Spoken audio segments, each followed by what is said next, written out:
Greetings and salutations, everyone, and welcome back to tonight's second half. Before we get into it, a couple links. As you know, I rely on Patreon, PayPal, and my merch to help the channel to continue to grow and go. The links to Patreon and PayPal are in the description below. My merch is displayed directly under the video. Also, Dogman, Frightening Encounters, Volume 1, 2, and 3, the audiobook versions. They were written and researched by Tom Lyons, narrated and produced by me, Jeffrey Nadolny. Those audiobooks are available on Audible, Amazon, and iTunes, the links to which are also in the description as well. And finally, last but definitely not least, if you'd really like to help support this channel to continue to grow and go, simply subscribe, click the like button, and please leave a comment. It really does help, and it matters. And now, everyone, I have taken far too much of your time. Let's get on with tonight's second half, shall we? All right, guys. Tonight we are going to have some very terrifying crawler experiences. Tonight's first encounter. I grew up with my grandparents in a quiet suburb outside of Washington, D.C., and our house was only a few hundred yards from a large park called Sleepy Hollow Woods. I used to always play in those woods as a child, alone or with friends, and never had any issues. I loved the outdoors and explored the woods thoroughly. However, I would never stay out after dark, of course. My mother grew up here as well, and would always tell stories about those woods and believed they were haunted. She had plenty of creepy things happen to her. For instance, when she was younger, they had 2 family labs. They were super friendly, and my mother and uncles would walk them through the woods all the time.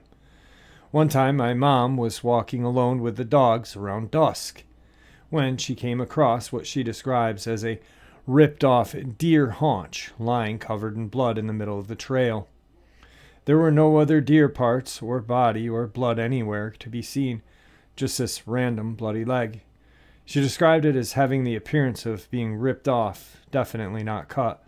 Obviously freaked out, she took the dogs and just started heading for home. All of a sudden, near the exit of the park, the dogs completely freeze in their tracks and just start growling into the tree line. This was very unlike them, as they were super friendly with both people and other animals, and were quite large and really never feared a thing. However, as my mom kept trying to pull them along and see what they were growling out at, their tails went behind their legs and they started to whimper, refusing to move forward. It was then my mom said she saw a large, almost 8-foot dark figure with glowing red eyes between the trees staring right at her. She immediately turned around with the dogs and fled, taking a different exit out of the woods. My uncle has also said he had seen the red-eyed giant before as well, but never with a clear view, always a silhouette. Keep in mind, there are no bears or anything of the sort around here that could or would do that to a deer. On another occasion, some years later, my mom recalled walking our old golden retriever near those woods. Again, the retriever was the sweetest dog in the world and loved everyone, but my mom came across an old creepy lady feeding and talking quietly to some wild rabbits on one of the trails. Immediately, our dog starts growling at the woman, something my mom has never heard her do before. My mom immediately apologizes to the lady and walked around her with the dog tugging at her. As she continued to walk, she came across a circle of rabbits all standing perfectly still, just staring at her. My mom promptly ran home. My mother and uncles have other stories, but I always thought they were full of crap, either just imagining things or making them up to scare me, since I've played in those woods so many times and never had an issue. However, my older brother used to go on nightly walks through those woods, and he told me he had seen the red-eyed monster and other mysterious creepy encounters. I was around 15 or 16 at the time, and I love ghost stories, and never encountered anything like it. So I was able to convince him to go out ghost hunting with me. Of course, I thought it was just a bunch of silly BS anyway. The first time we went out, we had a few friends over. We were hanging out late at night, smoking some weed, telling ghost stories. Of course, we mentioned the haunted forest. We were living at a house down the street from our grandparents at the time, so still practically next door to these woods. My friends all thought it'd be fun if we went out into the forest and searched for some ghosts or monsters and had a good laugh. We waited until about 2:30 and headed out. There was a fairly large group of us, maybe 6 to 8 people, including my brother and myself. As we were walking through this pitch-black forest using our phones as flashlights, I kid you not, all of our phones turned off at the same time. Of course, the girls in our group started to freak out, and to be honest, I'm pretty sure we all did, but we were all kind of just laughing at the nonsense of it all. There was no noise anywhere other than us. The forest was completely dead silent. And after a few minutes, everyone was able to get their phones turned on and working again. We decided to head home at that point. Could have been a freak accident, but I'm not really sure. The second time, I went with my brother and a couple other friends, this time a much smaller crew. I believe maybe 3 to 4 of us all together. Same as before, we thought it'd be fun and silly to go ghost hunting at night and see my brother's little Sasquatch friend. This time it was different, however. The moment we entered the forest, things immediately got weird. The forest felt unnaturally dark, and our lights barely reached the tree line on the other side. We brought flashlights this time.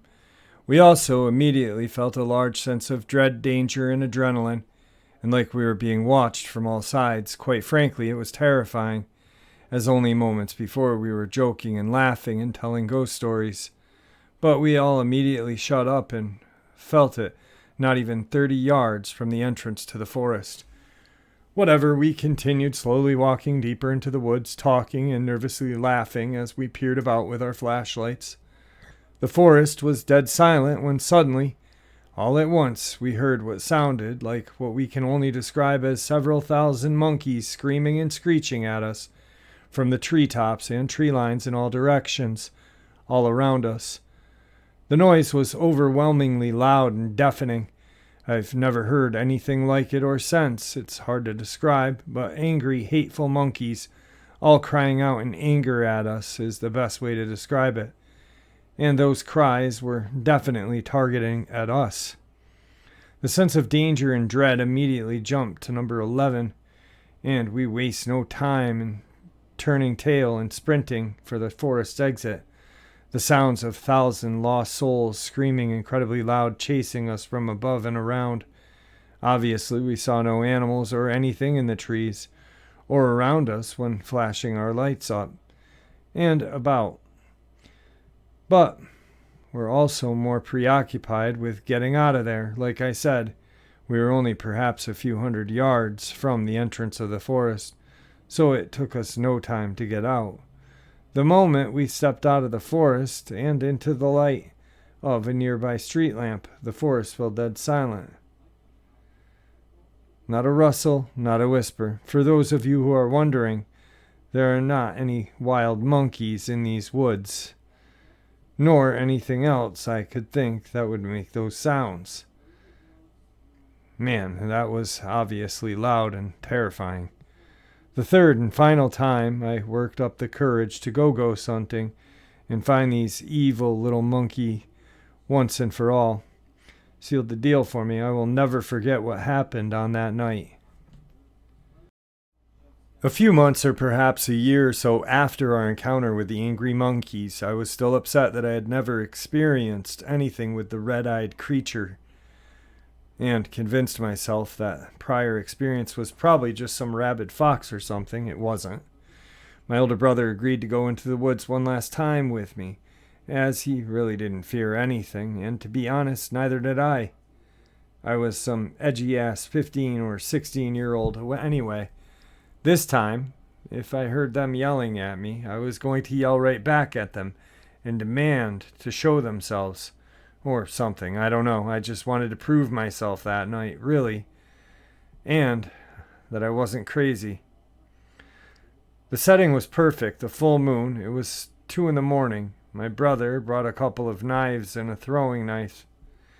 And I brought a large quarterstaff. I had a black belt training in bow staff from my childhood. We set out on our little adventure. From the very start, things were different from our previous encounter for the better.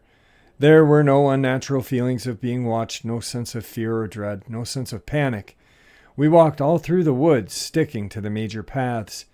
The occasional cricket chirp and sounds of the nearby creek flowing downriver were the only noises we heard. At one point, a bush I was walking past bristled, and something fled away, causing me to almost piss myself, but I figured it was probably a raccoon or a fox, or something that we had spooked. After about an hour of pointless walking around, we decided to pack it in. As we started heading back home, my brother would occasionally stop in the path and begin listening intently. For what? I don't know, as I heard nothing around us. He just said he thought he heard something. A few minutes later, he stopped and grabbed my arm tightly. I looked up at him and asked WTF was the big idea, as we were almost out of the forest and I just wanted to get home at this point. He quickly hushed me and told me to shut up, so I did. Then he whispered that someone is following us, though he never once turned around or anything. At that precise moment, I caught the worst goosebumps of my life and felt the presence staring at us from behind. I very slowly began to turn and look behind us. As I did, I saw, a shadow or a silhouette, literally creeping up behind us. The best way to describe what I saw was a large 8-foot figure with glowing red eyes, silently walking down the path towards us. Once it saw that I had seen it, it immediately crouched low and dashed straight out of the path and into the tree line. At a full sprint, but without making a noise and staring at us. I remember just yelling at my brother, "Run!" And we ran. This thing chased us. I had never felt more deep fear, more danger and raw hatred emanating from someone or something before. I knew it was going to kill us, and we just sprinted for our lives through this maze of forest. It chased us the entire way, just barely behind us, and it must have been going fast to keep up because we were booking it. I never turned around once, nor did my brother, for that would have slowed us down even a tiny bit. But we didn't have to. We sensed it was closing in. I could feel it reaching out to grab me by my neck collar, just inches keeping myself from it as I ran for my dear life. At this point, we could also hear it kind of kicking up the gravel and dirt just inches behind us. Knowing there was no way we'd make it to the proper exit in time, I yelled to my brother to follow me off the main path and through a small hidden trail that I knew from my young childhood. Gloriously, we burst out of the forest and into the lighted lawn of what used to be my best friend's backyard. As soon as we got out of the forest and into the lights of the yard, we immediately stopped and turned to face the attacker. But it just stood there, just out of sight and in the tree line, menacingly glaring at us with hatred and animosity. I never got a good view of it, not like I had when I saw it the first time on the trail creeping up at us, but I could sense it was there, and almost barely see a large, almost 8-foot figure shadow moving amongst the tree line, staring us down. Full of adrenaline, I yelled at it to come out into the light and fight, instead of creeping around like a sissy. I had my staff out in front of me, and my brother had a knife in each hand, and we were prepared to defend ourselves. Suddenly, something hit me in the chest. Stunned, I looked down and saw a few pieces of gravel from the main path we were on earlier, standing at my feet. It threw it at me. My brother saw it as well, and immediately threw one of his knives into the forest from where the rocks had come, and we turned and ran home. We have never been back to those woods since, and will never be caught in them past dusk if I ever go out at all.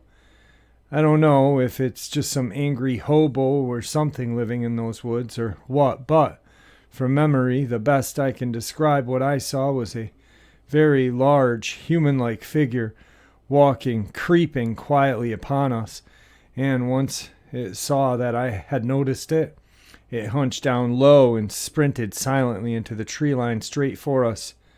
I have never felt such danger or hatred in my entire life. I know for a fact that whatever or whoever it was, it meant to harm us greatly. I've since heard stories of crawlers and other such things, and perhaps this was an example of one, I don't know. But my brother swears on his life that he didn't set it up for someone to scare us, and that he was just as terrified at the time as I was. Oh, he never did find that throwing knife. Dumbass actually went back to look for it in the morning. Unfortunately, my brother never got to see it. He said he heard and sensed it following us, but he never got a good view of it. Anyway, I don't know what we dealt with in the forest, but I highly recommend everyone to stay far, far away from it at night. And yeah, for the skeptic, I can agree that it's unlikely that it was a person. In fact, I'm certain it wasn't. I've always thought and referred to it as the creeper. And yes, it did have glowing red eyes. Tonight's second encounter. This is my first paranormal or experience, encounter, whatnot. I spent the night at a friend's house. We'll call him Sam and Bob for privacy reasons. It was Sam, Bob, Jeff, and myself. Sam and Bob are brothers.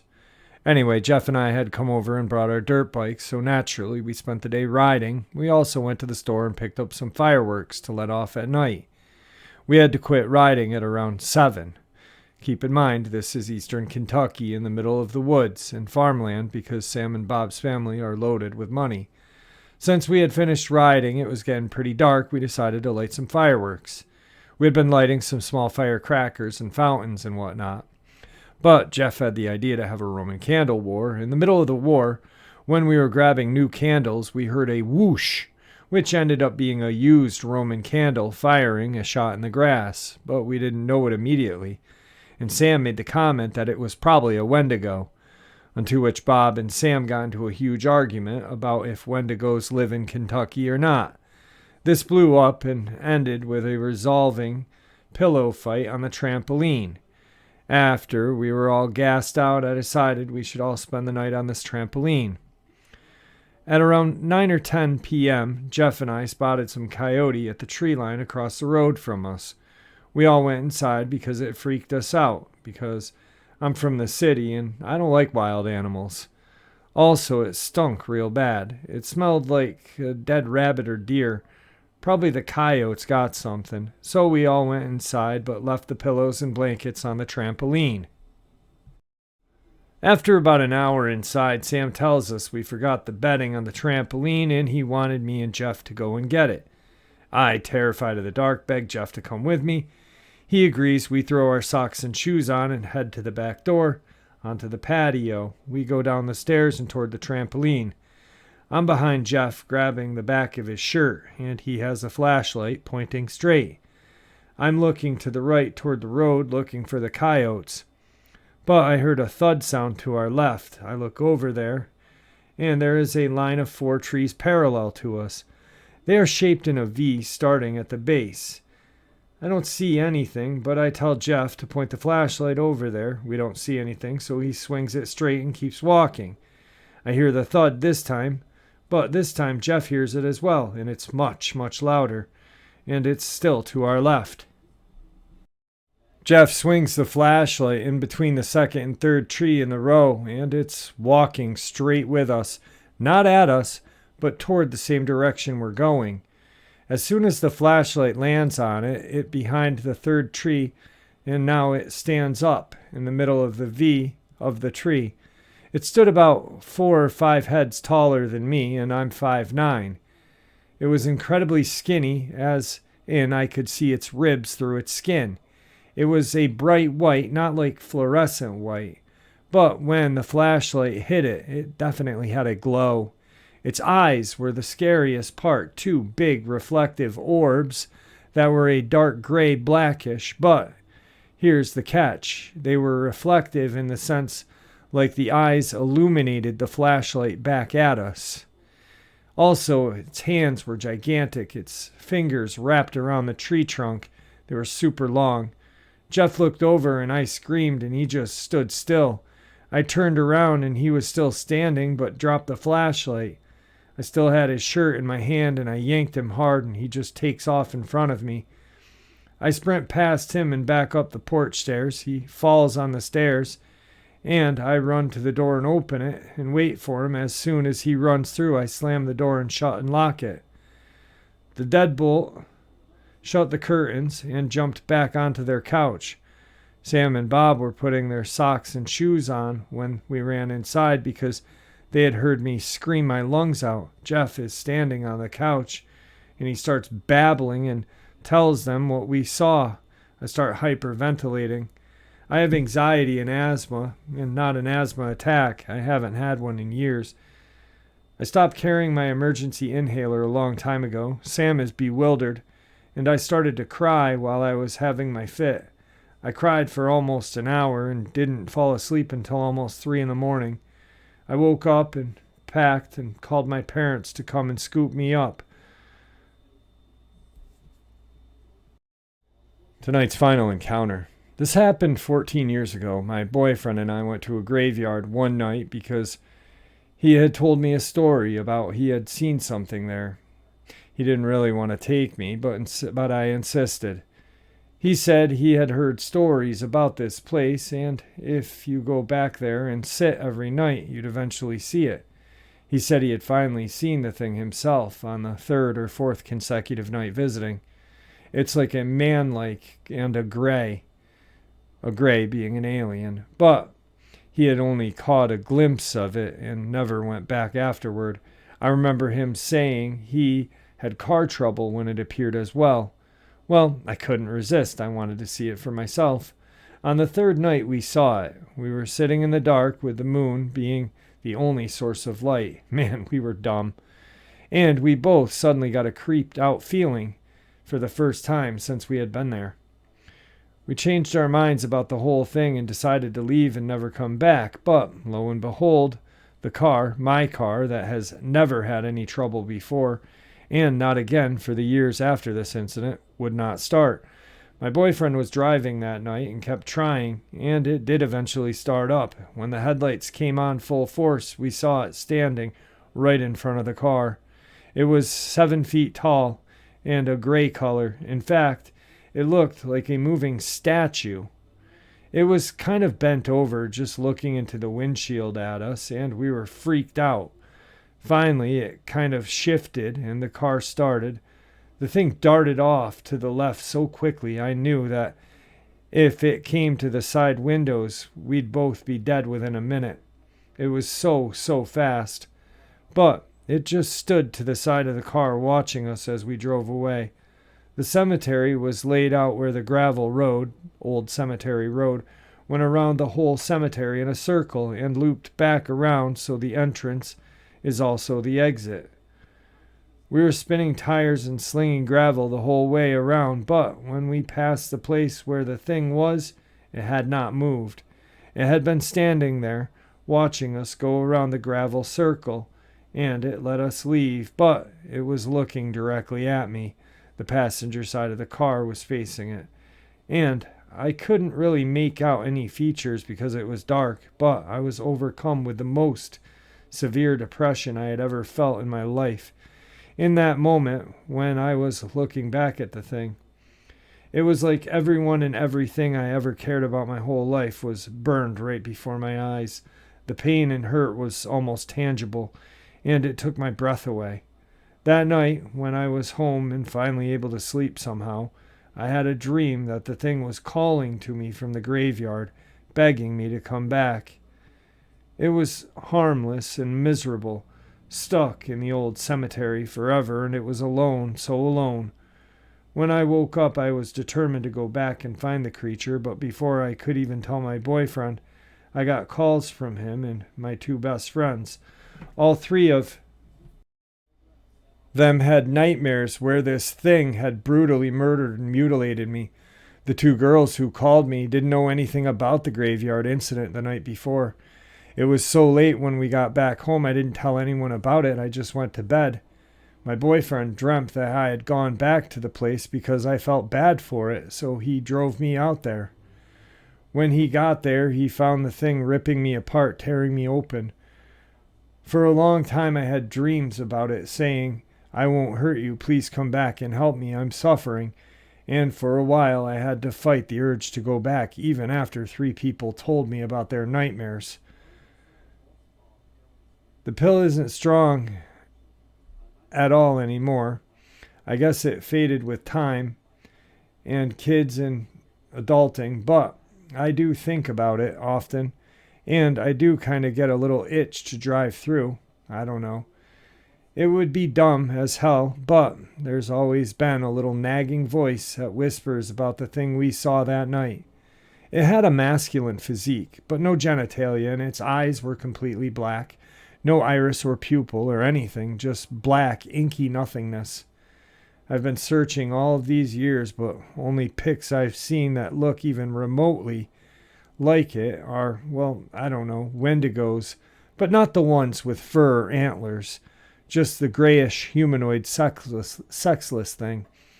The best way I could describe it is actually it looked like a statue to me.